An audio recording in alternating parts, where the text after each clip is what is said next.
লালেং মাউইয়া রালতে নামটা যতটা না কঠিন, মাঠে তিনি তার চাইতে আরো বেশি সাংঘাতিক ও বিপজ্জনক। ভারতীয় ফুটবলের তরুণ তুর্কি, কেউ ডেকে থাকেন মিডফিল্ড জেনারেল, কেউ বা ডাকেন সাইলেন্ট কিলার নামে, তবে আপুইয়া নামেই বেশি পরিচিত তিনি। বাংলাদেশের হয়ে অভিষেকের অপেক্ষায় হামজা দেওয়ান চৌধুরী, তাকে নিয়ে উচ্ছ্বাস আগ্রহের কমতি নাই। দলের মধ্যে বেড়েছে সাহস, বুকে জমেছে বল। ভারত বধে এমন একজন ফুটবলারই তো চাই।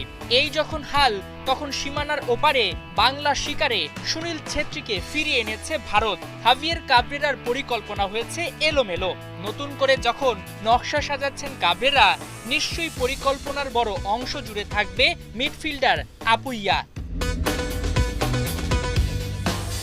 ভারতীয় ফুটবলের অন্যতম সেরা খেলোয়াড় হিসাবে দাবি করা হয় আপুইয়াকে।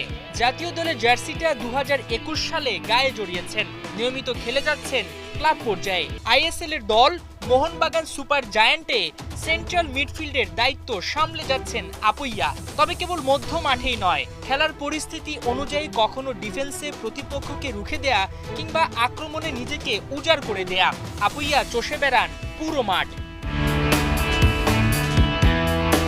ইন্টারন্যাশনাল ক্যারিয়ারে খেলেছেন মোটে 10 ম্যাচ, তাতে অবশ্য নেই গোল করার কোনো রেকর্ড, কিন্তু তাতে পরিমাপ করা যাবে না এই দুরন্ত ফুটবলারকে।